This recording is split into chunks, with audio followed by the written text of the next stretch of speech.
여러분 드라마 좋아하십니까? 예. 무슨 드라마 좋아하세요? 저는 영화 보는 것은 좋아해도 드라마 보는 것은 좋아하지 않았었어요. 영화는 한 편만 보면 되지만 드라마는 몇 회씩이나 걸쳐서 챙겨서 봐야 되잖아요. 그게 참 번거롭고 시간 낭비 아닌가 싶어서 잘 보지 않았었습니다. 그런데 최근에 한 편의 드라마를 우연히 보게 되었고 완전히 생각이 바뀌었습니다. 드라마 봐야 되겠다. 그 드라마 제목이 정신병동에도 아침이 와요 란 드라마입니다. 혹시 보신 분 계십니까? 넷플릭스에서 하는 드라마인데요. 일부러 챙겨서 봤어요. 드라마의 주인공은 종합병원 정신병동에 근무하는 간호사입니다. 주인공은 주인공을 중심으로 다양한 정신질환을 겪고 있는 환자들의 내용을 중심으로 스토리가 진행되는데요. 드라마를 보면서 다양한 이 정신질환을 겪고 있는 사람들의 각자의 이야기 속으로 점점 제가 빠져드는 거예요. 그러니까 빠져들다 보니까 신기하게도 그 사람들의 입장이 이해되기 시작하는 겁니다. 그래서 그랬구나. 나도 저런 상황 겪게 되면 나도 저럴 수도 있겠구나. 그렇게 생각이 되는 겁니다. 평범하든 평범한 일이 아니든 결국 모두가 자신의 일상 속에서 겪을 수 있는 일들로 말미암아 마음의 병이 생기게 되었고, 또 그 병 때문에 자신의 평범한 일상 더 이상 유지할 수 없어서 병원에 입원하고 치료를 받게 된 것이죠. 그런데 예외 없이 누구나 다 겪을 수 있는 일이라는 겁니다. 드라마 속에서 주인공 간호사도요, 그만 본인이 정신병동 간호사인데 본인이 덜컥 정신병동에 입원하는 일이 생기게 됩니다. 자신이 담당하고 있던 환자가 병이 조금 호전되는 듯 보여서 퇴원을 했는데 그만 자살해 버렸어요. 그래서 충격을 받고 자신도 모르는 사이에 본인도 인지하지 못하고 심각한 우울증에 빠져들게 됩니다. 자신이 정신과 병동 간호사인데 정신병에 대해서는 자신이 가장 잘 알고 있고 정신병 걸린 사람을 돕는 사람인 이 간호사가 자신이 정신병에 걸려버린 거죠. 그것도 증상이 아주 심각해서요, 폐쇄병동, 집중치료를 받는 폐쇄병동에 입원하게 됩니다. 하지만 결국 주인공을 사랑하는 가족들, 그리고 친구, 동료들, 그리고 사랑하는 사람의 염려와 도움으로 치료가 되어서 증상이 호전되었고요, 완치되진 않습니다. 완치되진 않아서 약을 계속 먹게 되지만 다시 정신병동에 출근하게 됩니다. 다시 일상을 회복하는 일이 결코 쉬운 일은 아니죠. 그래도 정신병동에도 제목 그대로 아침 해가 뜨듯이 자신의 일상을 점차 회복하고 이어갈 수 있게 된다는 내용의 이야기예요. 이 드라마의 마지막 멘트가 참 제 가슴에 다가오더라고요. 어떤 내용이냐면 이런 내용입니다. 우리는 모두 경계에 서 있다. 꿈과 현실의 경계에 서 있던 환자였어요. 경계성 지능을 가진 자해 증상을 하는 병이란 한 학생, 여학생이 그는 자신만의 해답을 찾게 되었고, 불안과 안정의 경계에 있던 주인공의 친구예요. 아주 가까운 친구. 유찬이란 친구는 공황장애를 겪었는데 그 유찬은 더 이상 아프지 않을 방법을 찾았다. 우울과 비우울의 경계에 있던 나는, 자신을 말하는 거죠, 우울보다 먼저 찾아와 주는 그 사람, 사랑하는 사람이 생겼다. 그러면서 이런 얘기를 해요. 우리는 모두 낮과 밤을 오가며 산다. 우리 모두는 정상과 비정상의 경계에 있는 경계인들이다. 자, 우리는 모두 이렇게 보니까 정상과 비정상의 경계선상에서 일상을 살아가는 것 같아요. 누구도 예외는 없죠. 나는 지금 어디에 서 있을까요? 혹시 여러분은 어디에 서 계신가요? 경계선에서 정상적으로 서 계신가요? 비정상적으로 서 있는 것 같은가요? 드라마를 보면서 깨달은 것도 있어요. 그것은 내가 지금 정상이냐 비정상이냐가 중요한 것이 아니다라는 겁니다. 더 중요한 것은 나에게 주어진 일상을 살아가는 것, 그리고 그 일상을 살아내는 힘, 나와 함께 그 일상을 살아가는 나의 주변에 있는 사람들이 지금 나에게는 정말 소중하다는 거. 즉 나의 일상 자체가 나에게 그 자체가 정말 소중하다라는 것을 깨닫게 되었습니다. 정상일 때 나의 일생은 크게 문제가 되지 않죠. 하지만 내가 만약 비정상이라면 나의 일상 하는 것 자체가 힘이 듭니다. 하지만 비정상의 상태가 나한테 도움이 되지 않고 부정적인 것일까요? 이렇게 한번 생각해 보십시오. 건강할 때에는 건강의 소중함을 모르죠. 건강의 소중함을 언제 깨닫게 됩니까? 병에 걸려 아파 보면 건강의 소중함을 깨닫게 되죠. 마찬가지인 것 같습니다. 내가 정상일 때 나의 일상의 그 소중함, 정상일 때 그냥 편하게 아무도 모르게 나도 못 느끼게 일상을 유지했던 그 소중함을 모르고 지내다가 비로소 비정상이 되어 봤을 때 우리는 그것이 정말 소중한 거구나라는 것을 깨닫게 되는 기회를 주는 것이 바로 우리가 비정상일 때라는 것입니다. 오늘 성경 말씀에도 일상의 소중함에 대해서 말씀하고 있어요. 왜냐하면 그 일상 속에서 우리들은 하나님을 만날 수 있기 때문입니다. 오늘 말씀에서는 우리의 일상에서 하나님을 정말 가까이 만날 수 있다라는 말씀을 합니다. 성경에 나오는 인물들 중에 하나님을 가장 가까이 만났던 사람이 누굴까요? 페이스 투 페이스 하나님을 가장 가까이 만났던 사람 누가 있어요? 모세죠. 모세. 바로 그 모세가 오늘 성경 말씀을 통해서 우리에게 이렇게 이야기해 줍니다. 우리는 우리에게 정말 가까이 계시는 하나님을 만날 수 있다라고 말입니다. 다시 말해서 우리의 일상에서 우리는 하나님을 만날 수 있다라고 말씀하고 있어요. 오늘 말씀을 자세히 볼까요? 첫 번째, 가까이 계신 하나님에 대해서 말씀하는데요, 11절 말씀 볼까요? 내가 오늘 내게 명령한 이 명령은 내게 어려운 것도 아니요 먼 것도 아니라. 하나님의 말씀이 어려운 것이 아니라고 했습니다. 여기서 어렵다라는 이 단어는요, 능가하다, 특별하다라는 뜻에서 나온 단어예요. 하나님을 만나는 일, 우리가 생각하기에 아주 어렵고 특별한 일이 아니라는 겁니다. 또한 내게로부터 먼 것도 아니다라고 말씀하고 있는데요, 그 일은 나의 한계, 인간의 한계를 훨씬 넘어서서 저 멀리 초월적으로 계신 하나님을 만나는 아주 특별한 일이다, 그게 아니다라고 말씀하고 있어요. 그래서 공동 번역에 보면 이 부분을 이렇게 번역했습니다. 엄두도 내지 못할 일이거나 미치지 못할 일이 아니다. 또 새 번역에서는 이렇게 번역해요.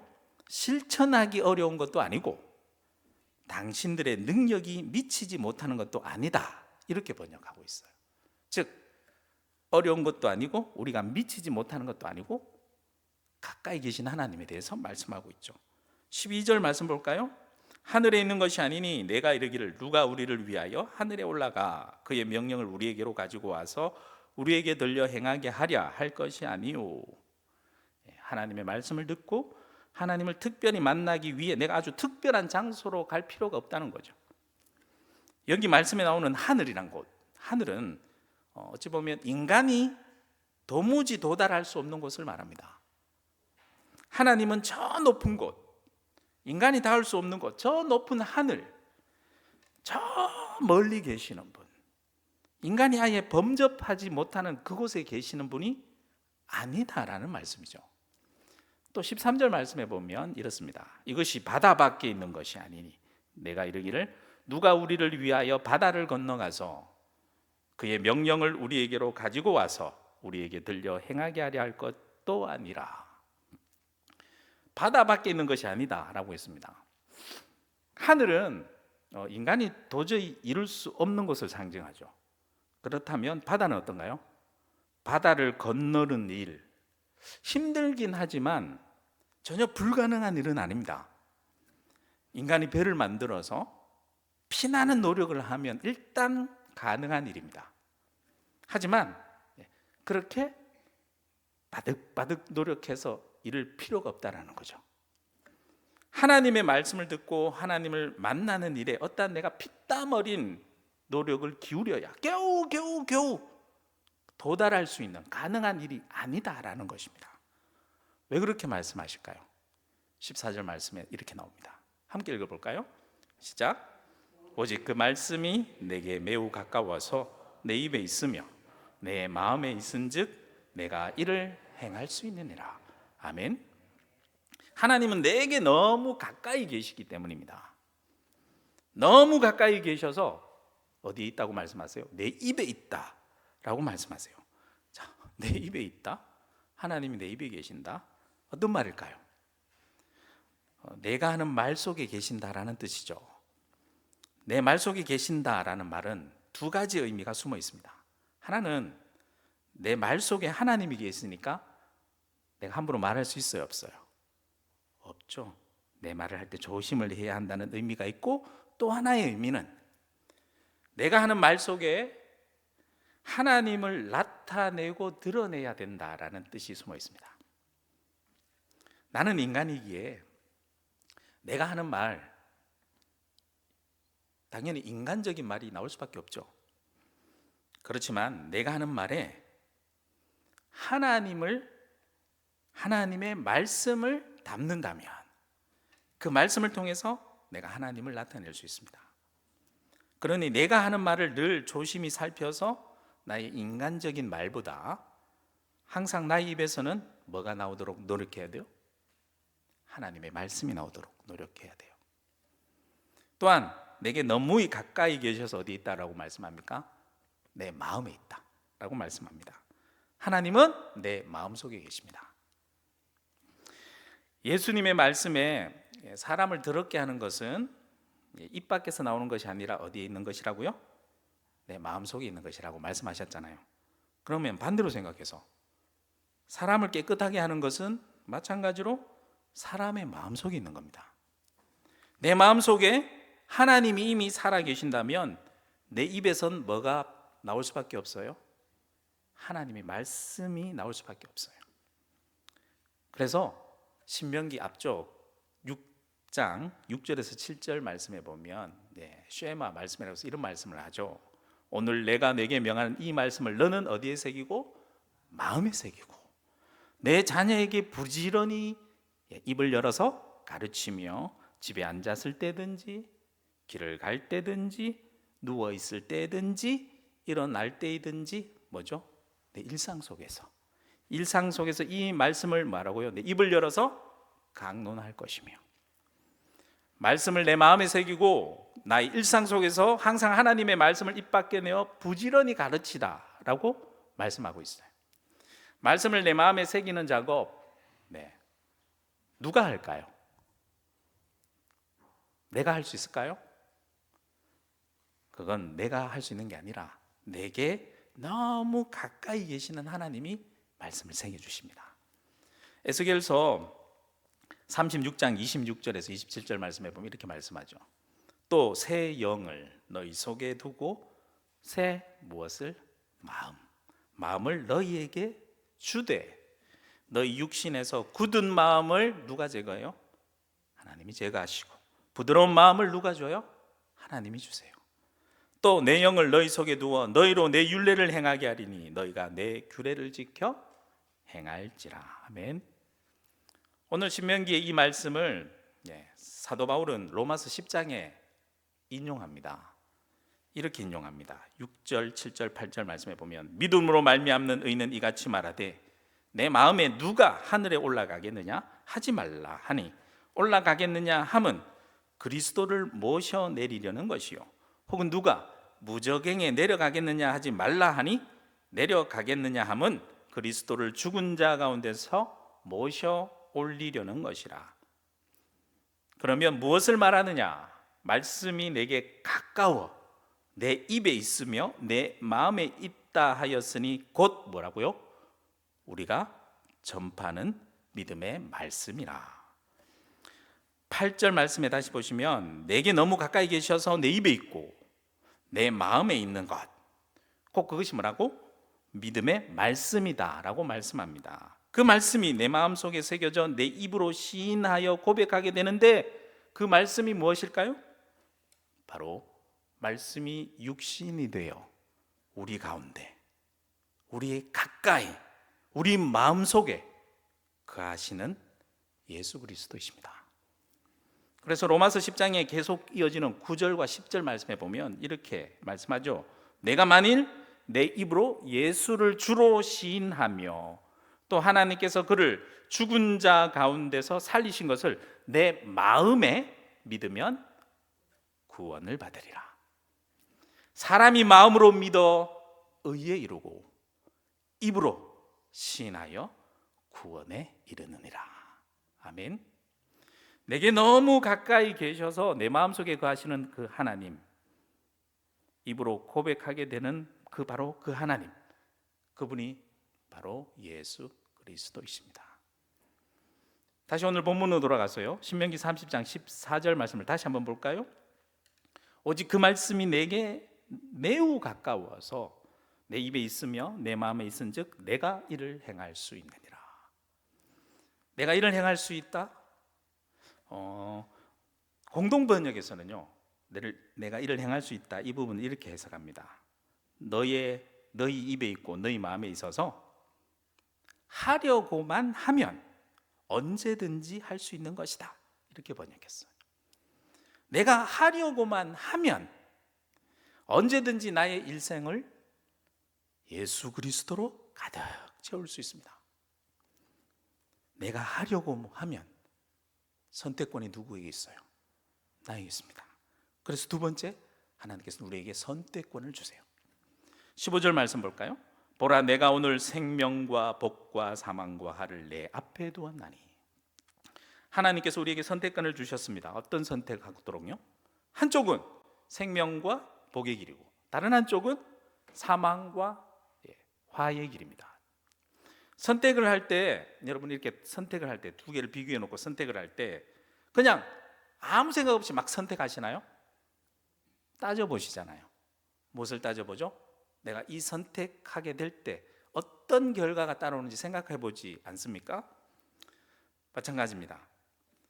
여기서도 이 선택을 할 때 이런 결과가 따라온다라고 말씀해 줍니다.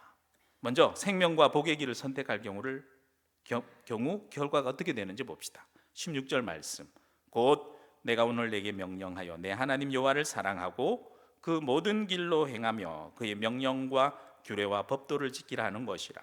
그래야면 내가 생존하며 번성할 것이요 또 내 하나님 여호와께서 내가 가서 차지할 땅에서 내게 복을 주실 것입니다. 아멘. 생명과 복의 길을 선택한 결과는 어때요? 하나님께서 주시는 번성의 복, 축복입니다. 좋죠? 이걸 반드시 선택해야겠지 않습니까? 그럼 어떻게 선택하느냐? 두 가지를 말씀합니다. 첫 번째, 이를 선택하는 길은 여호와를 사랑하는 겁니다. 둘째, 말씀대로 지켜 행하는 겁니다. 이 둘은 다른 것 같지만요, 사실 함께 가요. 사랑하게 되면 그 사람의 말을 자동적으로 따르게 되어 있듯이 여호와 하나님을 사랑하면 자동적으로 하나님의 말씀을 지켜 행하게 되어 있습니다. 다시 말하면 여호와의 말씀을 지켜 행하는 그 사람은 여호와 하나님을 사랑하는 사람이다라고 할 수 있습니다. 자, 그럼 이제 반대편의 선택을 볼까요? 사망과 화의 길을 선택할 경우는 어떻게 되죠? 17절, 18절 말씀입니다. 그러나 내가 만일 마음을 돌이켜 듣지 아니하고 유혹을 받아 다른 신들에게 절하고 그를 섬기면 내가 오늘 너희에게 선언하노니 너희가 반드시 망할 것이라. 너희가 요단을 건너가서 차지할 땅에서 너의 날이 길지 못할 것이니라. 사망과 화의 길을 선택하게 되면 결국 결과가 어떻게 된다고요? 망한다는 겁니다. 어떻게 그렇게 됩니까? 마찬가지로 두 가지를 얘기하는데요. 첫째, 마음속에서 하나님을 떠나게 된대요. 둘째, 하나님의 말씀을 듣지 않게 된대요. 마찬가지로 또 연결되어 있어요. 마음속에서 하나님을 떠나게 되면 하나님의 말씀에 귀에 들어오지 않고 귀를 기울이지 않게 되고, 그러니 당연히 하나님의 말씀을 듣지 않겠죠? 그러면 당연히 영적인 분별력을 잃어버리게 되고, 그리고 유혹을 받게 되고, 그 유혹에 결국 넘어가서 다른 신을 섬기게 되어 망하게 되는 겁니다. 마음을 빼앗겨서 결국 망하게 되는 거죠. 야고보서 1장 14절에서 15절 말씀해 보면 이것을 딱 지적하죠.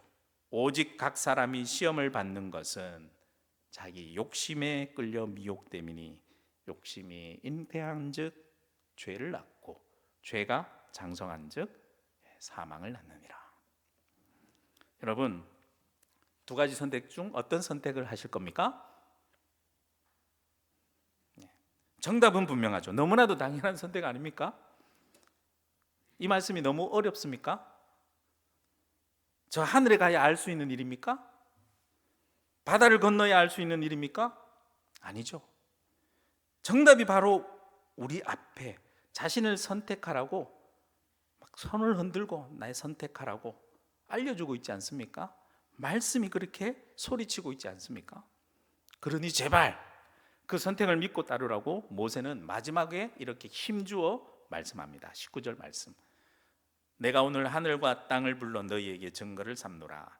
내가 생명과 사망과 복과 저주를 내 앞에 두었은즉 너와 내 자손이 살기 위하여 무엇을 택하라? 생명을 택하고. 그런데 우리의 선택의 결과가 우리에게만 한정되지 않습니다. 우리 선택의 자손의 미래가 달렸어요. 우리 자손들을 보면 내 자손이 살기 위하여, 우리 자손들을 살게 하기 위하여 우리는 생명과 복의 길을 우리가 지금 선택해야 된다는 겁니다. 어떻게 해요? 20절 말씀 보시겠습니다. 함께 읽어볼까요? 시작. 내 하나님 여호와를 사랑하고 그의 말씀을 청종하며 또 그를 의지하라. 그는 내 생명이요 내 장수시시니 여호와께서 내 조상 아브라함과 이삭과 야곱에게 주리라고 맹세하신 땅에 내가 거주하리라. 말씀을 청종하라. 이 말은요, 원어적 의미를 살펴보면 무엇에 매달리다, 집착한다, 딱 달라붙는다, 이런 뜻이 있어요. 이 단어는 언제 쓰냐면 남자와 여자가 딱 달라붙을 때, 또 살에 뼈에 살이 이렇게 딱 달라붙어 있는 거, 그것을 묘사할 때 쓰는 단어입니다. 이 단어가 다른 곳에 쓰여진 것을 보니까 열왕기하 18장 6절에서 7절 앞부분에 쓰였는데요, 히스기야 왕이 그가 살았던 삶을 표현할 때 어떻게 표현하냐면 이 단어를 사용했는데 하나님과 연합했다라는 표현으로 사용하고 있어요. 한번 볼까요? 열왕기하 18장 6절에서 7절 앞부분을 보면 곧 그가 여호와께 연합하여, 이 연합이라는 단어가 그 단어예요. 그에게 떠나지 아니하고 여호와께서 모세에게 명령하신 계명을 지켰더라.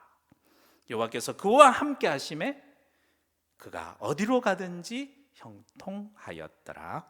아멘.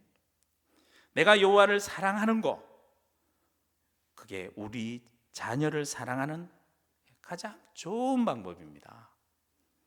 내가 여호와의 말씀을 청종하는 것, 즉 말씀에 매달리고 나의 일상을 말씀에 의지하여 그 말씀을 나의 마음과 입술에 딱 달라붙게 하여 하나님과 딱 달라붙어 연합하여 살아가는 것, 그것이 우리의 자녀들의 생명을 지키는 길이요 장수와 복을 누리게 하는 길인 줄로 믿습니다.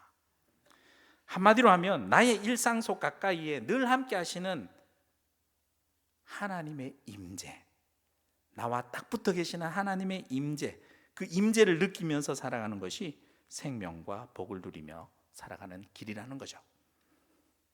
우리 하나님은 그래서 일상 속에 계신 하나님입니다. 그렇다면 일상 속에 계시는 하나님의 임재를 내가 어떻게 느낄 수 있을까요? 하나님의 임재를 깊이 체험한 대표적인 사람이 있어요. 교회 역사에 보면 한 사람이 언급되는데요. 누구냐면 로렌스 형제라는 사람입니다. 그는 프랑스에 있는 갈멜 수도에서 평신도 수도사로 수도원에서 평생 부엌일 그리고 샌들 고치는 신발 고치는 일과 같은 아주 잡다한 일을 보내면서 평생 보낸 사람이에요. 그는 아무리 힘든 일과 비천한 일이라 할지라도 그 일에 대해서 푸념하지 않았다고 합니다. 오히려 그 모든 일들을요 주님의 일로 여기고 온전히 그 일을 하면서 하나님과 깊은 대화 속에서 그 모든 일들을 감당하며 하나님의 임재를 깊이 체험한 사람이라고 알려졌습니다. 그가 죽은 직후에 그의 친한 친구가 그가 남긴 몇 편 안 되는 편지글과 그와 나누었던 대화의 글을 기록한 것을 모아서 책을 내어서 출판했습니다. 그 책이 바로 기독교 고전으로 알려진 하나님의 임재 연습이란 책이에요. 그가 터득한 하나님의 임재를 내 일상 속에서 깊이 체험하는 방법 아주 간단해요. 그는 하나님의 임재를 깊이 체험하고 하나님과 깊은 대화를 하기 가장 효과적인 방법은 그냥 단순히 자신의 평범한 일상사를 하나님과 함께 살아가는 것이라고 하였습니다. 그는 맡겨진 모든 일들을 하나님을 향한 아주 순수한 사랑에서 우러나오는 순종의 마음으로 그 모든 일을 감당했어요.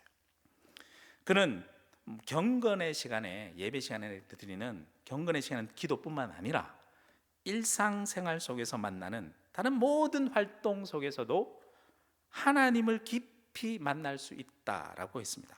그는 그래서 이렇게 얘기했어요. 하나님의 방법에서는 생각은 별로 중요한 게 아니라 뭐가 전부다? 하나님을 사랑하는 사랑이 전부다. 이렇게 말했어요. 그가 일상 속에서 어떻게 구체적으로 하나님을 만났는지 궁금하죠?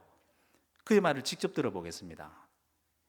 그는 이렇게 얘기합니다. 꼭 큰일만 해야 할 필요는 없다. 나는 부엌일을 하니까 후라이팬에 작은 계란 하나라도 하나님을 사랑하는 마음으로 뒤집는다. 그 일도 다 끝나 더 할 일이 없으면 나는 바닥에 엎드려 하나님을 경배한다. 또 이런 얘기예요. 사람들이 어떻게 하는 것이 하나님을 사랑하는 것인지 그 방법들을 알고자 한다. 그들은 숱한 방법들을 다 동원해 보지만 하나님의 임재 안에 거하려 해보지만 오히려 마음의 고통만 가중될 뿐이다.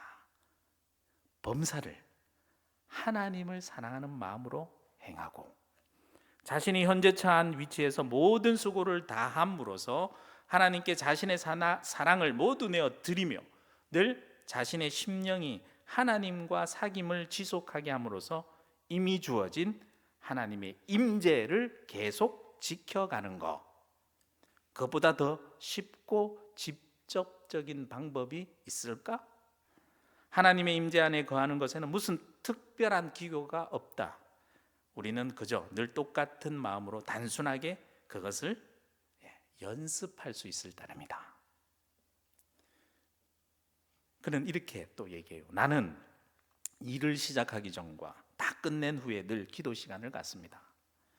시작할 때는 확신 가운데 주님께 이렇게 기도드립니다. 나의 하나님, 하나님은 저와 함께 계십니다.